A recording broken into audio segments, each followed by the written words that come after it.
Welcome to the Oracle of Light. I am your host, Shauna Denellen, and today I have the very beautiful Sharna Southan with me today from Australia. I'm in Canada and Australia, so we had to figure out what was happening and where, and so I'm just so delighted that you're here with us today. I'm so happy that you're here. Thank you so much. Thank you for having me in your space, and yeah, I look forward to having this conversation today. I do too. I mean, I share this with you. I went down the rabbit hole in Instagram and then somehow found you, and it was like, who is this? Oh my gosh, who is this lovely creature? I have to connect with her. And so our original conversation was just beautiful. We could have kept going on and on and on and on, and we went in so many different directions. And so I'm so excited to share your world with everyone. And so would you share your story? Would you share all about you, what brought you to this point, and everything that has happened up until now that has shifted into your reality as it is now? Yeah, so there's been a couple of points, I guess, in my life that really were pivotal. I cannot say pivotal ever the first time. Pivotal moments. They were always, like, if I look back over my life, they were kind of just like really clear-cut moments that changed kind of my perception on life and really changed me as a person. And, the first experience that I had, like, as a child, you kind of go along thinking that everything is going to be rosy and nothing bad ever happens, like, which is great. It's a great mentality to have. But, when I was 19, my dad died. So I was like kind of thrust into this world of like, what the hell? Your parents aren't meant to go this young. Mm-hmm. Like he was 49. So I was like, no one else is going through this. Like, why is it me? Why is it our family? Why, he was such a good man. But, if I look back over our life with him now, he packed so much into his short life because he was sick. Like, he was living on borrowed time his whole life. He had his first open heart surgery when he was 29, I think. So, it was, he knew he had to, do what he felt he had to do to make his life, abundant and loving and with his family. So if I look back over my life, he was the most present father. Like, if I had have, like, not that I compared him to like other friends, but I'm like, he was there all the time. And, I would never, ever change anything about how we did our childhood. I held his hand. It was funny because I used to get paid out a lot because I was 18 and I was still holding his hand on the way to the bus stop. Oh, so that's so because sweet. there was 4 of us. Yeah. So we'd all take turns. So there'd be like points in our, like, we'd walk to the bus stop. So there'd be points through that walk that he would then change to like a different child. So we could all hold his hands. So sweet. So sweet. But when he died, it was like, I was kind of, my whole world was turned upside down. Mm-hmm. It just felt like it wasn't natural. It felt like, it shouldn't be this way. But, I mean, at the time I kind of went down the path of depression. I kind of locked myself away for about a year, and I was diagnosed with depression and high functioning anxiety. So I didn't want to acknowledge where I was in my life. I didn't want to acknowledge the present moment because he wasn't in it. So it wasn't until I was kind of coming out of that people then started reaching out to me, going, asking me questions about life and how I navigated things. And I just felt naturally like inclined to help people in that way. And I always wanted to, I guess, have a job as in the medical field. And I kind of, after a few months after he passed away, I got a job as a dental nurse. So supporting patients like in the dentist was that sense of like, I felt like I was in the right place. And the dentist isn't a place that people want to be. So there was one patient that reached out to me quite a number of years later, and she wrote a letter to the surgery saying that I was an asset to the surgery because I was able to support her through what she was navigating. She was really anxious about the appointment, and I just sat with her and I heard her. I just listened to her talk, and I supported her, and I told her, that what she was feeling was absolutely valid, and I was going to be there to support her no matter what. Yeah. And when she wrote that letter, I still have that letter because I'm like, that was like okay, I am destined for something more. Yeah. I just didn't know how that was going to look. I knew then that I had something more to give to the world, something bigger than what I was doing. Yes, I loved working at the dentist, but I'm like, that wasn't my calling. That wasn't where I was meant to be. And then in 2017, we experienced a miscarriage, and we had been trying to conceive for about 5 years. So to have my first pregnancy end in loss was very, very devastating. And it felt like that was because I didn't really know anything about pregnancy loss. I thought that meant that I was never going to have kids. I thought I was the only woman that was experiencing this type of loss because there was no one offering support. There was no one talking about it. So I was like, I'm clearly the only person going through this. Mm-hmm.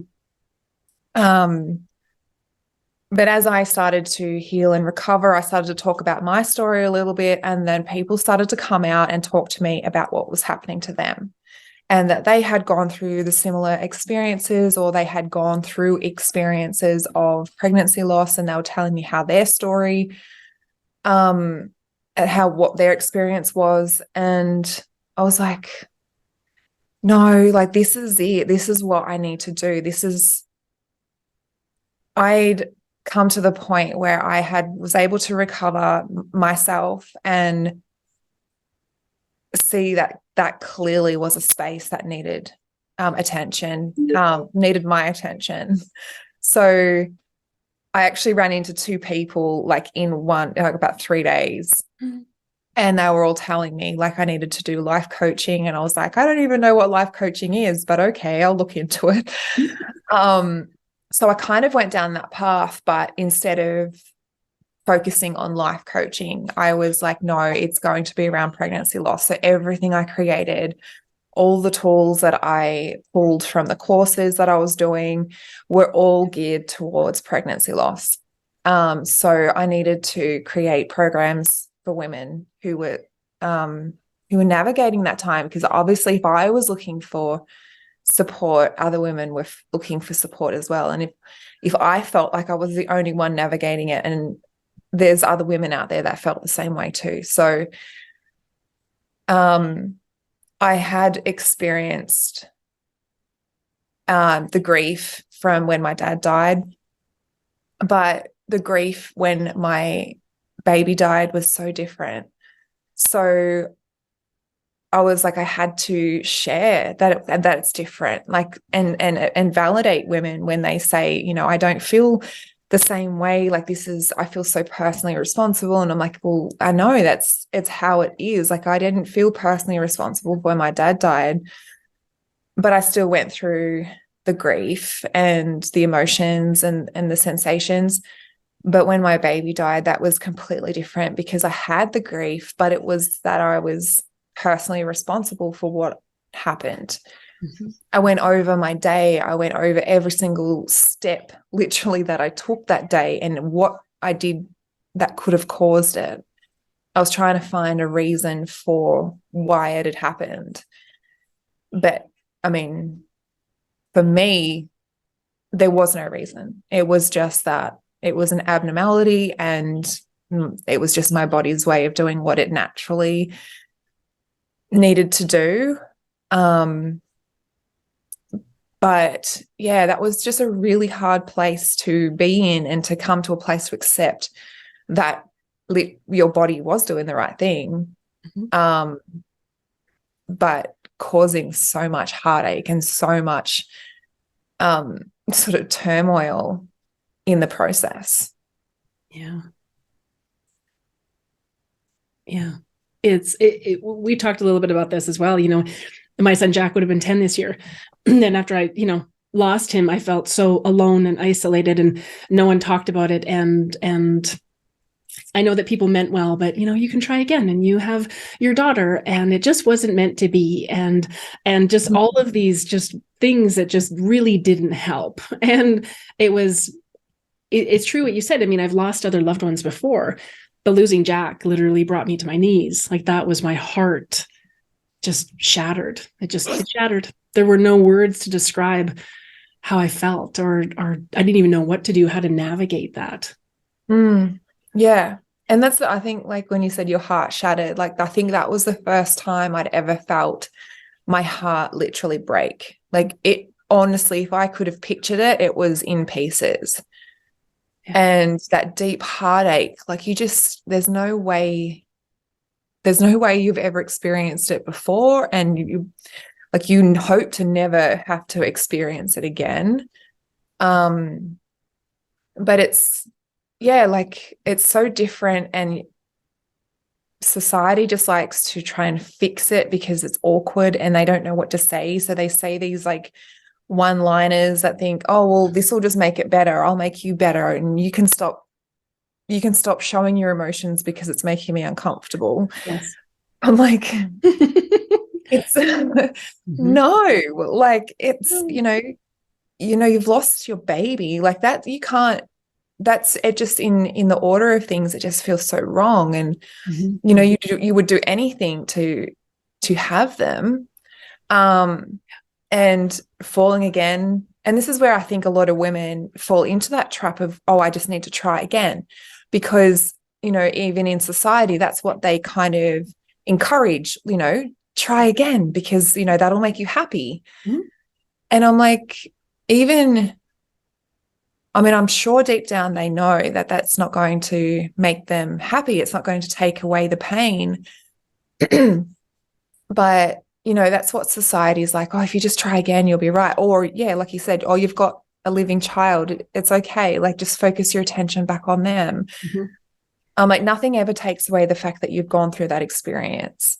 No. And unfortunately, if you don't look at healing and recovering from that experience, if you try to do something else, if you try to, whether it is trying for another baby, like soon after your loss, without having, dealt with the emotions and the trauma of it, it only embeds more and compounds more pain on top of that. So it's not going to make it better. It's actually going to make it worse. And it might not be, initially, it might not be through the pregnancy, but it will be after. There will be a point where that compounded sort of trauma will come to a peak, and it'll just explode. Mm-hmm. It's so true, and I told people that, losing Jack, that loss infiltrated, and it, first of all, it changed me, right? Because I was not the woman before. I was a different version of me. And it was like, who is this? What's going on? What's happening? Nothing is the same. What do I do with this?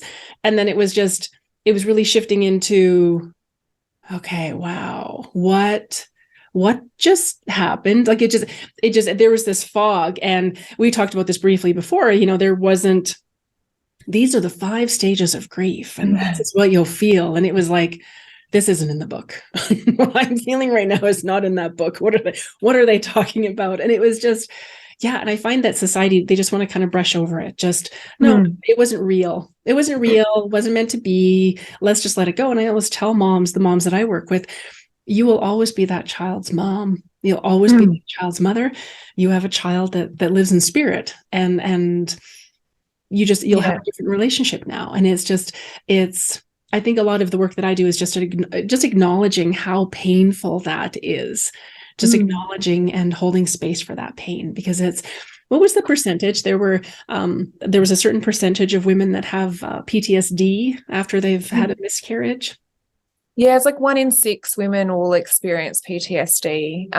It might be like just a little bit different statistics, like in different countries, but here in Australia, that's what it was 1 in 6. So it's still a very high number of women that are experiencing that trauma in their body.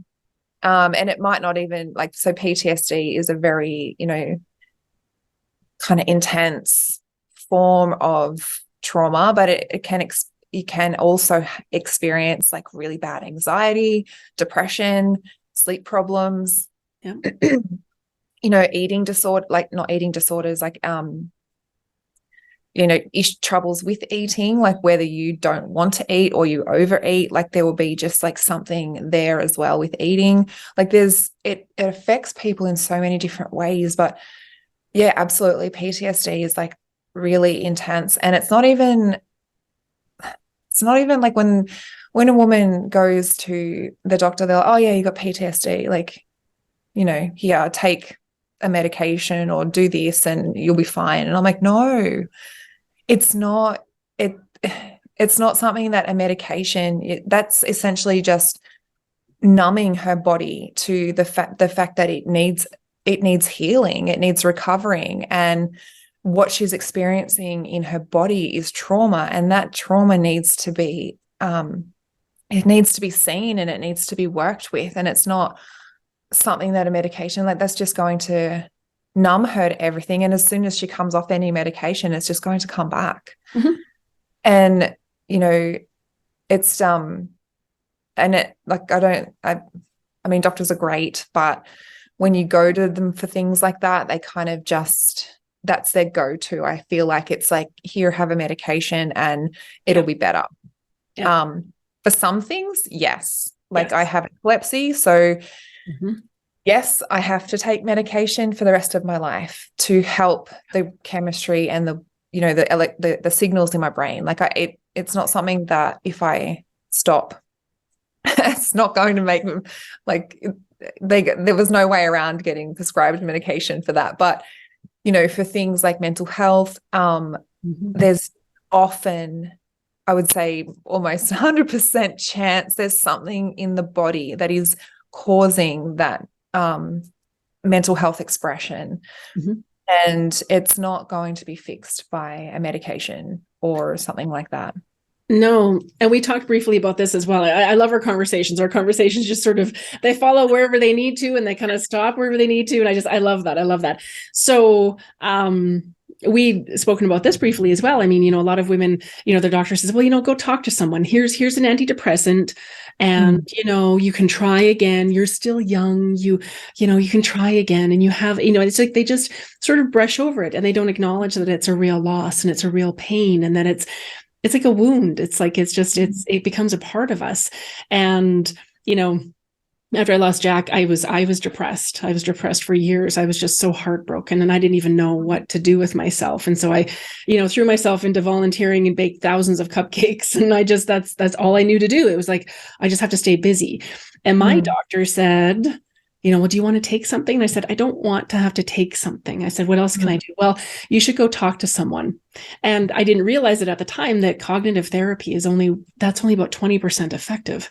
That's that 20% chunk. And then the other 80% is what you're talking about. I mean, it's in your physical body, it's in your makeup. So I would love your take on that aspect of it as well, because, and then you've got your beautiful programs and everything that you've created as a result of your experience. I'm so excited for you to share with everyone. Yeah. And I love that you want to talk about this again too, because it is so important. And it is very hard for women to, especially when you've gone through such a big experience, to go, oh, there is something actually that I have to address in my body. And then they can go down the path of like, was I like this before? Is that the cause of my loss? Is that because that's where I was and that's what's caused it? And now I'm here. Yeah. And it's not that at all. Like, it's not to say that your body was ever to blame for your loss, but if you want to really go down that path and truly heal, your the trauma that loss in particular, pregnancy loss in particular, would have caused on your body, would have heightened any stresses that you had. And trauma is stored in our nervous system. So, and our nervous system drives our entire body. It's like it's in the driver's seat. It remembers, it knows, it does everything. Consciously and unconsciously, there's two parts of the nervous system, but a lot of it is unconscious and a lot of it we aren't aware of. So we're kind of just going about our day thinking that this is just us as a person. But when you're in a sort of a stress response, whether it's fight or flight or freeze or fawn, unless you know that that's where you are, and you know the tools to create safety for yourself to close that stress response, you're living from that response every single day. And your body then becomes hypervigilant, which means that it's always on the lookout for a trigger, for a threat. So then you're kind of looking over your shoulder all of the time going, oh, what's someone going to say, or someone might do something and I'm going to react, or someone will say something and I'm going to react, or I'll be down the street and I'll see something and I'll react. Like, your body is on this constant, like, high alert. And one of the things that people do get caught in the trap of is, I'll distract myself. I'll become like a workaholic. I'll do all of the things and I won't notice what's actually happening in my body, because for us to really, truly start to heal, we have to become vulnerable. And to become vulnerable is scary. And so people think, if I'm distracted, if I'm working all the time or doing all of the things, then I can't be vulnerable. And my body is not going to allow me to touch that place that I can start to really heal that stress response, that I can really start to get myself out of that fight or flight, freeze or fawn, or shut down. Like, you can be in a complete place of shutdown, which is like deep depression, where you're completely numb to everything. Like, you don't want to move, that you can't feel anything. It's just that your it's shut down. And it can be really hard when you're in those places for a long period of time to come back from that. But it is possible. But it's never, I just wanted to point out, like, being in those places of stress is never going to cause a loss, but it's not going to also make it a very, like, your body's not going to be functioning very well, because in those a chronic sympathetic state, it shuts down a lot of your body. And one of the places that it actually does restrict is our reproductive organs. So, like, if you think, because where the trauma happens is in our reptilian part of our brain, like, it's in a primitive part of our brain where that response comes from. So if you can think, it's actually acting out of, oh, we're in the wild, like, we're actually animals in the wild and there's threat and we need to fight or, run, because there's an imminent life threat. So that's where that place sort of comes from. And we aren't ever really in that imminent, like that, oh my gosh, my life is in absolute imminent danger right now. But we can't talk ourselves out of that, because where the imprint happened is in our reptilian brain, but where the cognitive therapies work is in our human brain, which is like the most evolved part of the brain. Yeah. So you can't talk yourself out of that trauma, because it's not in the same part of the brain. Like, wow. It's like you said, it's only like 20%. Yes, talk therapy works, and it could work to some degree, or to a certain point, and then that person's going to reach a block, and they're not going to get any more results from that place because their body doesn't feel safe to do any more work. So then at that point, you need to go and find support that's going to actually somatically, like physically support your nervous system to find that place of safety, to start to close those stress responses, because that's the only way your body is ever going to feel safe.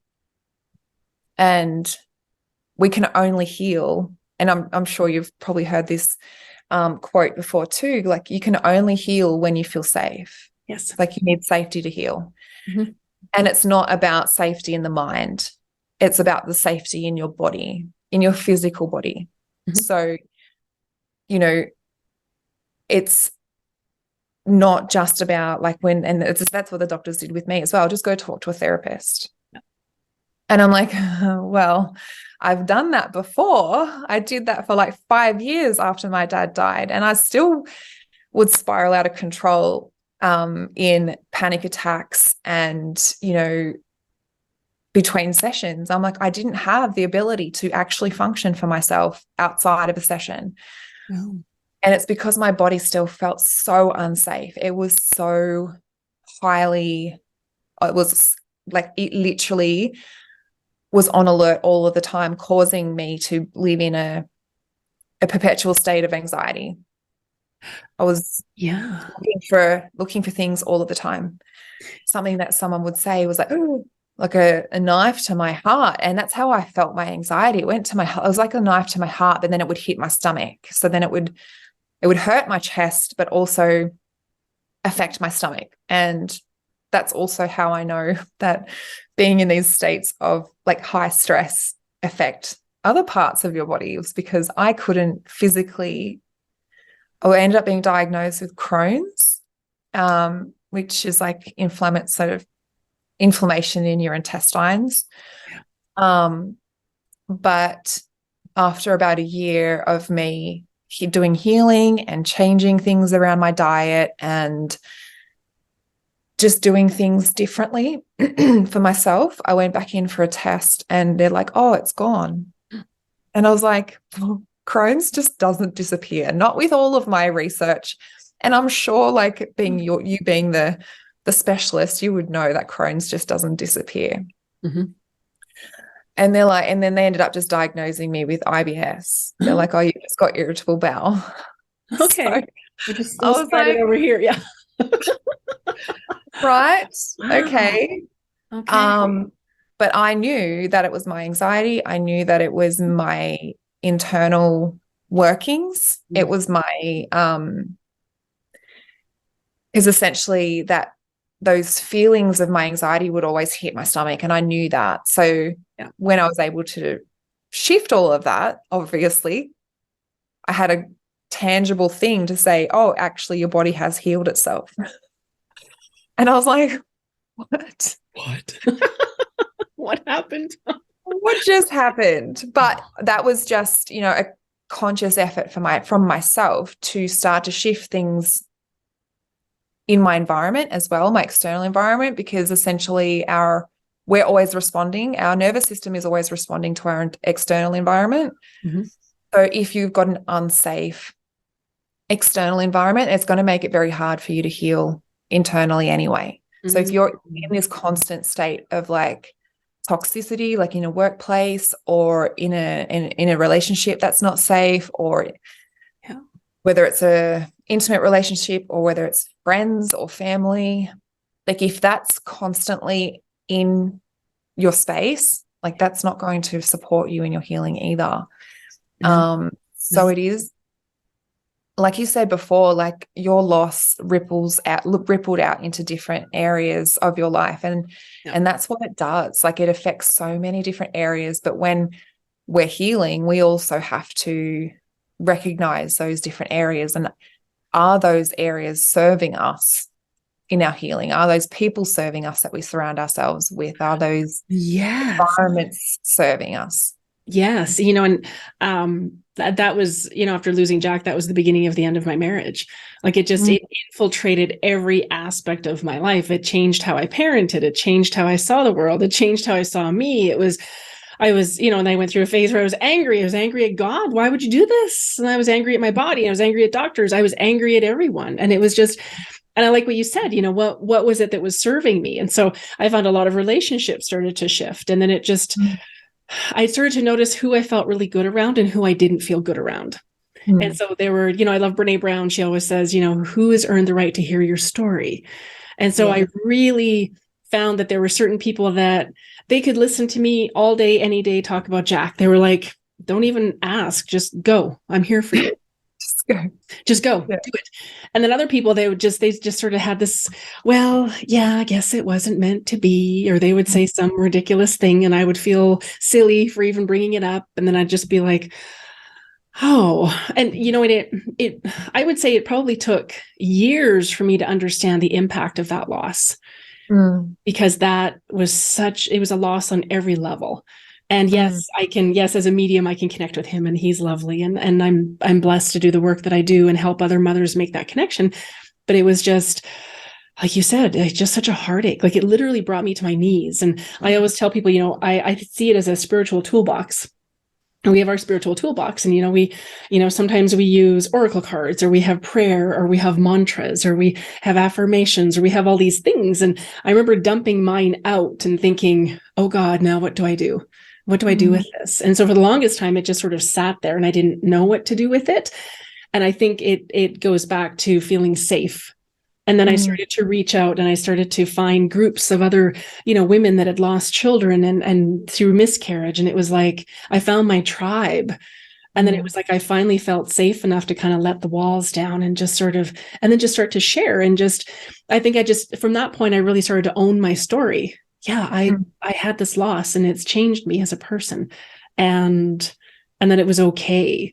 And that I wasn't just going to take a medication and talk about it every now and again and it would be fine. And for some people, I've seen other people bounce back. They're like, okay, they cried a bit and then they're pregnant again and they're off to the races. And I wished I was one of those. When I was like, I was a mess. And so, yeah, it takes time to put that back together. And you also don't realize what else is sitting in there. So it's like, oh, there's some childhood stuff. Great. And there's this. And I used to find that I was like always waiting for the other shoe to drop. I was like, what's going on? And I found I was so focused on what was going on around me. Like I would read people's energy and I would read, because that's what I grew up in. I grew up in a very chaotic environment where it was like, can we talk? Can we breathe? Can we be us? Like, what is this? And so it's interesting that you say that, because it just sort of, I think my loss was just an opportunity for me to really step into who I am, my authentic self, and to be her unapologetically. And yeah, absolutely. Yeah. And when you said that, there's actually part of my course that I've got in there. And it's, when we're reconnecting to that person who we are after loss, like, because who is she? Like, and that's why I ended up going through this and adding in the element of trauma too into the pregnancy loss programs, because there is that distinct before and after when you go through pregnancy loss. There's that person that you were before, and now there's this person that is looking back at you right now, and you're just like, well, I don't know who she is anymore. I don't know what to do with myself anymore. And, there was like a resource in there that I've created, and it's it kind of just gives you permission to strip all that away. So strip everything back that was never serving you, and now is the opportunity where you get to choose again. And you get to choose what you have in your life. You get to choose the people, the values, the experiences. You get to choose to leave behind anything that wasn't serving you. And it could be beliefs as well, like beliefs about yourself that aren't serving you. You get to choose what all of that means for you now, the beliefs that you have about yourself, the values that you want to move forward with, because, without core values, we're kind of just floating around, like Yes. with the wind. You're very easily moved and you're not ever really centered. So knowing what your core values are, if you've never done that before, like knowing, just exploring what those are for you. And, for me and, myself, and that's why I put it in there, because I never knew what my core values were. I'd never really spent the time. I knew that I loved spending time with family, but I was so sort of vague with who it was, like who I was and what it meant to be me. And my loss actually was the point where I stripped all of that back as well and gave myself permission to be authentically me. To change the way that I viewed myself, to allow myself to like let my hair down, be silly, and say silly things, the stuff that I used to try and censor like all of the time, because I'm like, oh, people aren't gonna like that. And I think that's one of the hardest things too, is because we have this perception of what people think we should be. Like there's the view of what other people think we should be and who we should show up as. So yes. Now is that time where you can go, nope, I don't believe in that perception of that who you think I should be. This is who I am. And and then being really confident in that for yourself and standing in that knowing, because that's like I said, that for me was huge. But when I actually did it, like, yeah, people change, people's perceptions, their views on you change. You might lose people, but that's okay, because they probably weren't really meant to be in your life for a long time anyway. But yeah, I think that was like one of the biggest things for me as well, to know that it's okay to be me, and it's okay to not ignore any part of me, and it's okay to actually think of myself as amazing and beautiful, and say it without thinking people are going, oh, she's up herself. Like, no, I'm awesome. Like, I am so awesome. It's interesting. I love how you say that. It was almost like, when I lost Jack, it was like my whole world was just like shattered in pieces. And it was just like, and it was through putting things back together again that I really started to look at, I don't even like the person I'm married to. What do we do with that? That's interesting. And not that a baby could have fixed our marriage, but it was having that partner to support and help you navigate what you're feeling after a loss. I mean, that is just so vital. And it was interesting because, I started to really look at things and I started to question everything. It was almost like the pendulum kind of went over to this side, and I was like, what did you say? What do you mean by that? What are you really saying? I was just not attacking people, but I was really starting to question things, because for so long I was raised in an era where Shauna's such a good girl, which meant Shauna was invisible. Shauna just went along with everybody. Shauna didn't even know, like you said, figuring out what your values were. I didn't know what I stood for. And I did that exercise, early on too. In those first few years, I sat there and I thought, what do I stand for? Who am I? Like, it literally shook the foundation of who I thought I was.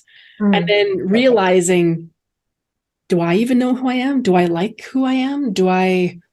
What is this? Like, it's an incredible opportunity. It's incredibly painful. And of course, it's not something that we would ever want to wake up one day and think, this is what I'd like to choose. No, of course not. And, 10 years in, there isn't anything that I wouldn't do to have Jack here in the physical. But it was an opportunity for me to rewrite my story. It's like a whole new story, a whole new book. And it was just, oh my goodness. And I love that you have your program that you've put together. Would you share a little bit more about what your programs look like? Yeah. So, I started off my journey, obviously, supporting women one-on-one, supporting angel mums, because I knew I was alone. I felt alone anyway. And I'm like, if I was feeling that way, there was other women that were feeling that way too. So I kind of just started supporting women through their experience. But then I had women reaching out to me wanting to know how they could be that support for other people. And so I was like, well, I don't really know how that looks. And then, so I didn't do anything really about it the first time that a couple of women reached out, but then more women reached out. And I was like, okay, so maybe now I could actually spend some time. So I think this is the universe's way of telling me I have something else there's something bigger again. I thought what I was doing was huge, but no, there was something bigger. And so I created the Pregnancy Loss Practitioner certification.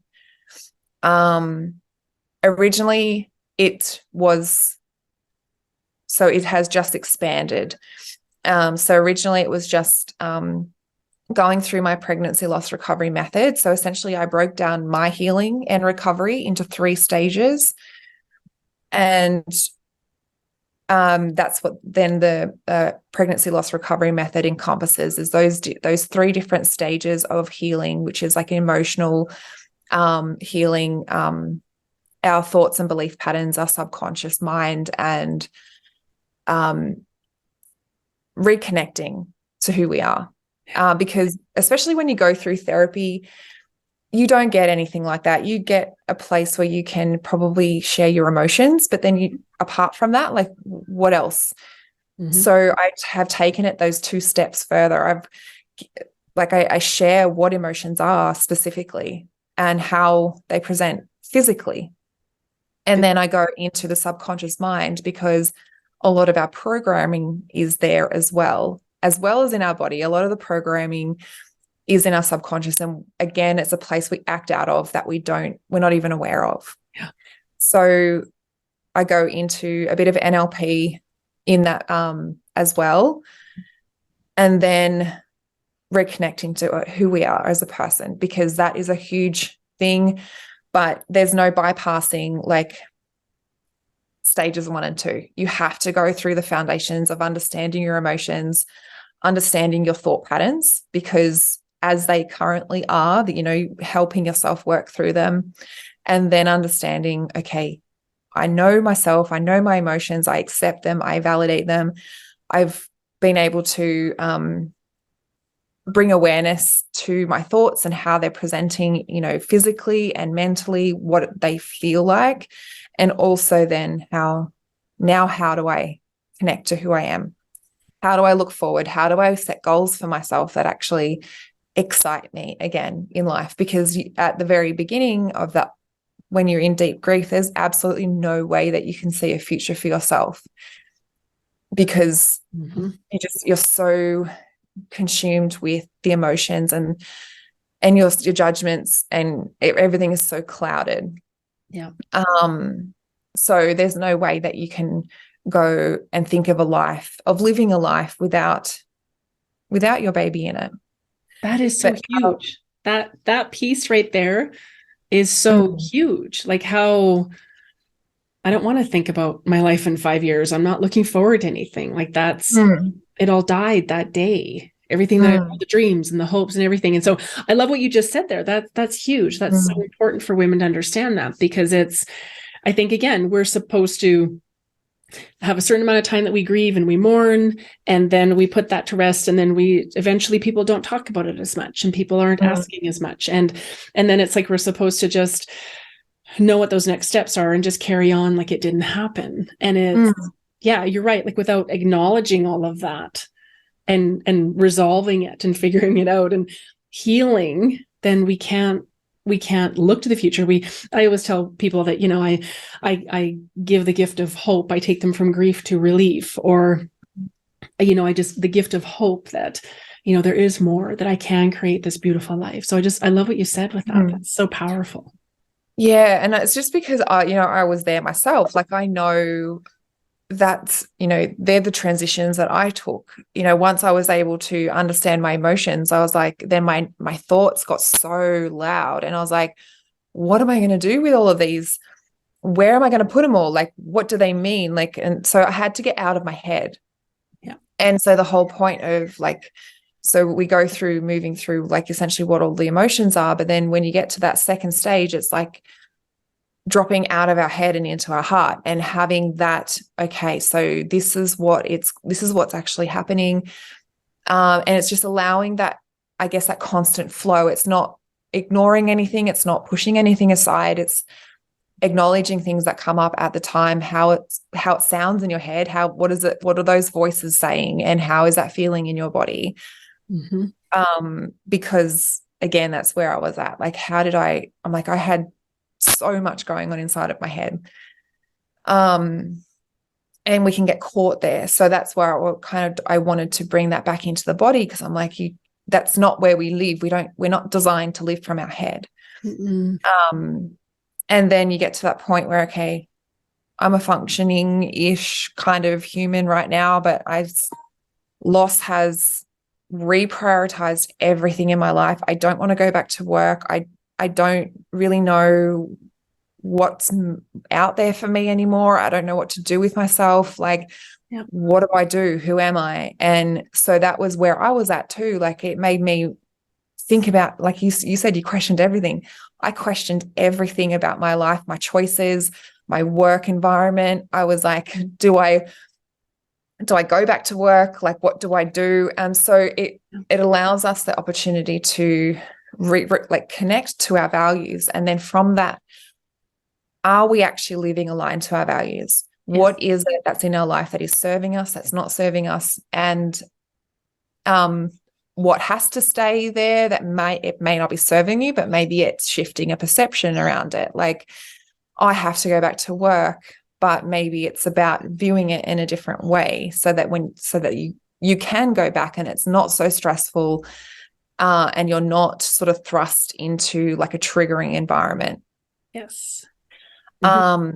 But yeah, and so I put all that together, and then that's what I teach now. And I teach the students how to, like, I guess that's like, I've always like to think it's building a house. Like, you're really building firm foundations for someone that's going to go through their healing and recovery, because you're kind of exploring all different elements of their mental and physical and emotional health, as well as help supporting them set goals for themselves again, in their life. But yeah, like I said, it was expanding. So I kind of have done a lot of education and growth around trauma lately and nervous system regulation. So I realized there was a lot of talk around in the trauma environment, but pregnancy loss was never mentioned as a trauma. So because there is so much invalidation from society, from doctors, from people, like saying, oh, it's just a loss, it's okay. Yeah. But I want to say that loss is actually trauma, and it's trauma to your body. Like, your body is holding that. Yes. So validating women's experiences as that in the enormity that it is, like, it's huge. It is. And it is affecting your nervous system, and it's affecting how you show up every day. It's affecting so much of what you do. And it doesn't necessarily have to be that way. We don't have to be living in a high stress and hypervigilant state. We don't have to be in pain.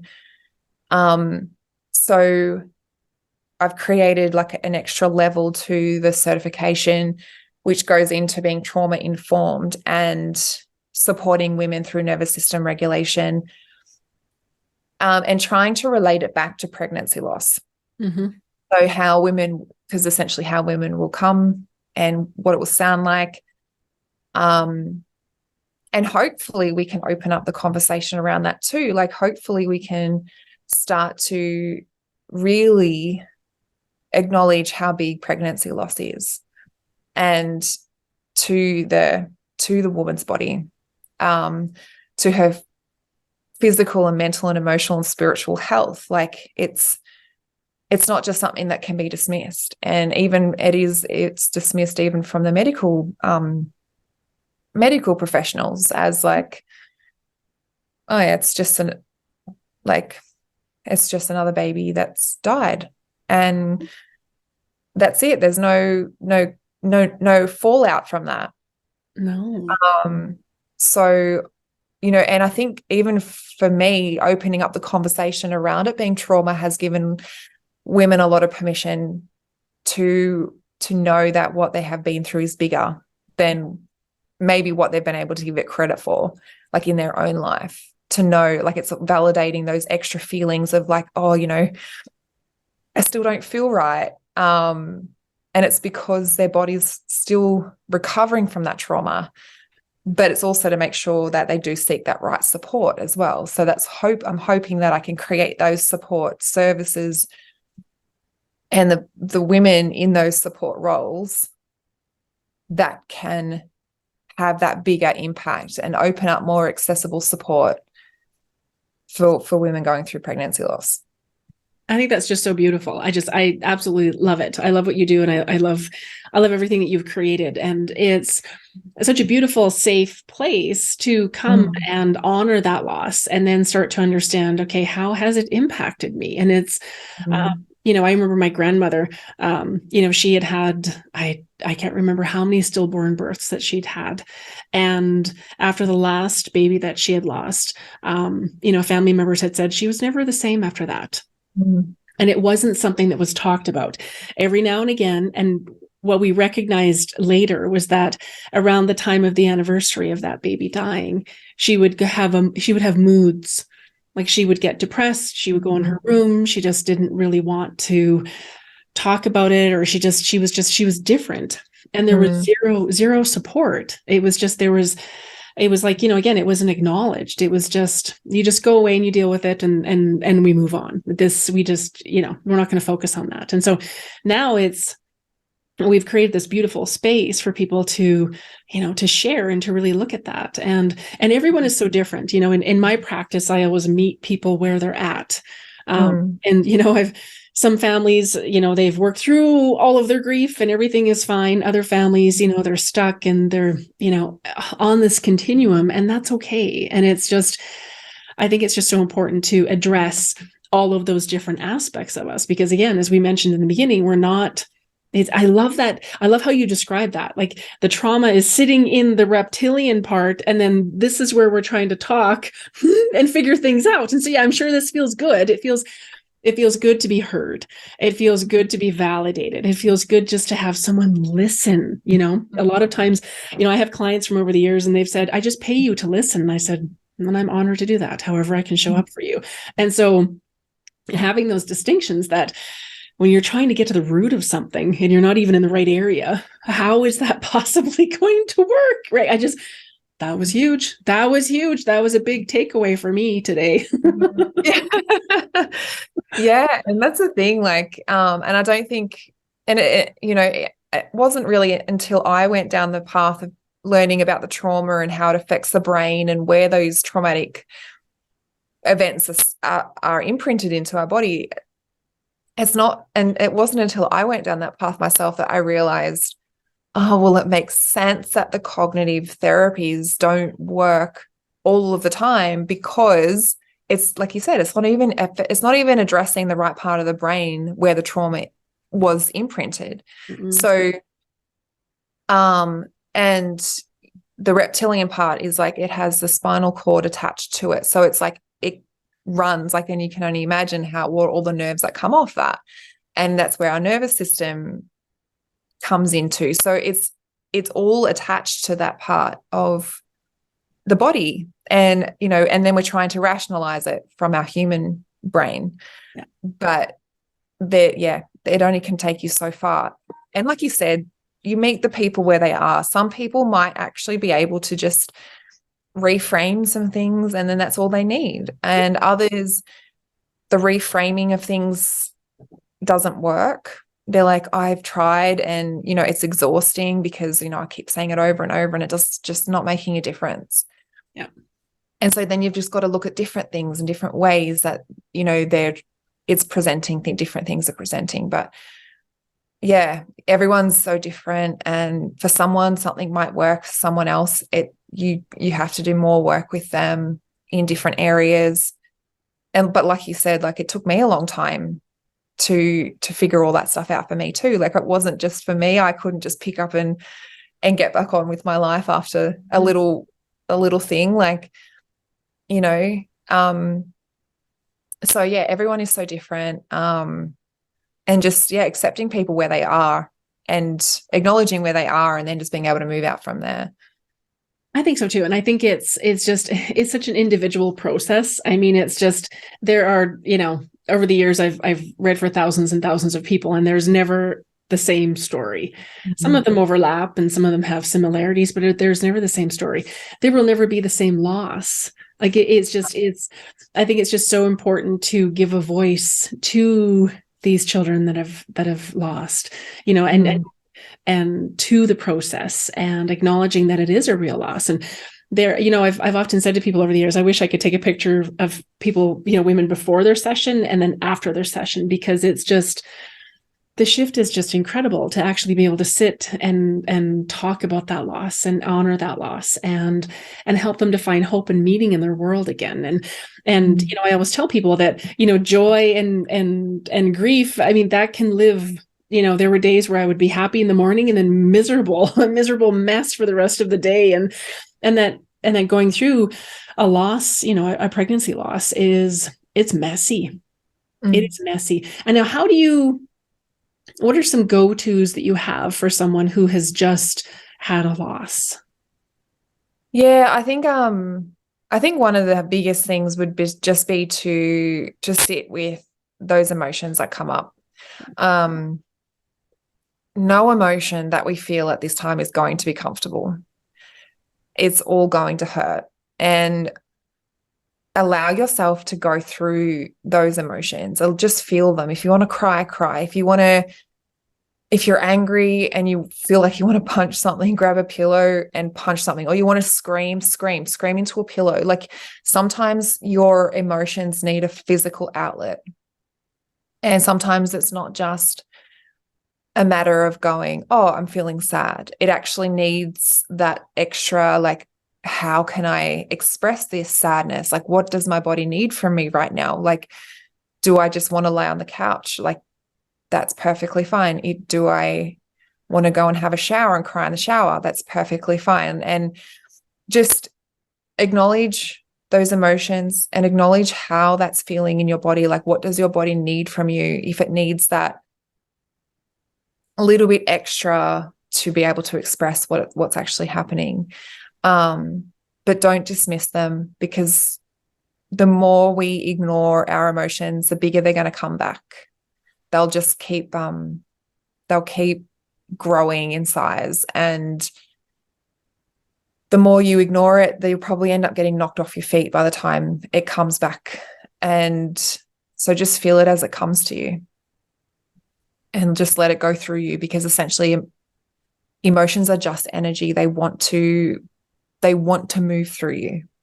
And just allow it to come, allow it to move through you, allow it to go. It's not going to last forever.